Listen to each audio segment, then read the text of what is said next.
sobrang crush, hindi ako magpaparamdam. Parang nahihiya ako. Sobrang crush, hindi ako magpaparamdam. Jillian Ward, tahasang inaming nahihiya kapag may crush.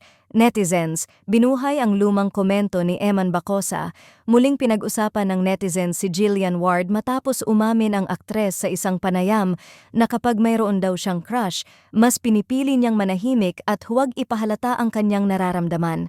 Ayon kay Jillian, sobra raw ang hiya niya kapag may gusto siya kaya't hindi niya ito ipinaparamdam kahit kanino. Sobrang crush, hindi ako magpaparamdam. Parang nahihiya ako, ani Jillian, na agad namang ikinatuwa ng ilan at ikinagulat din ng iba. Para sa maraming fans, tila ipinakita nito ang mas simple at mahinhin na side ng aktres pagdating sa usaping pag-ibig.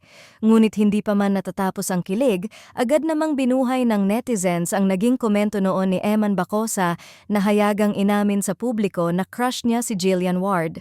Dahil dito, mabilis na umikot ang tanong online.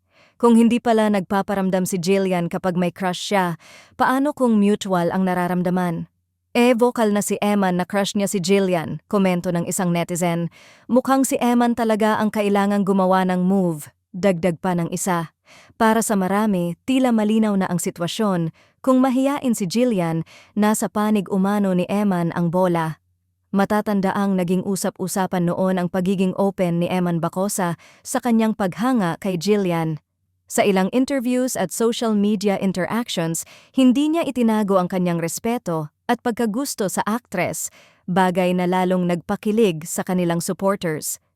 Dahil dito, marami ang nagsasabing bihira na sa panahon ngayon ang isang lalaki na kayang maging vocal sa kanyang feelings, lalo na sa harap ng publiko.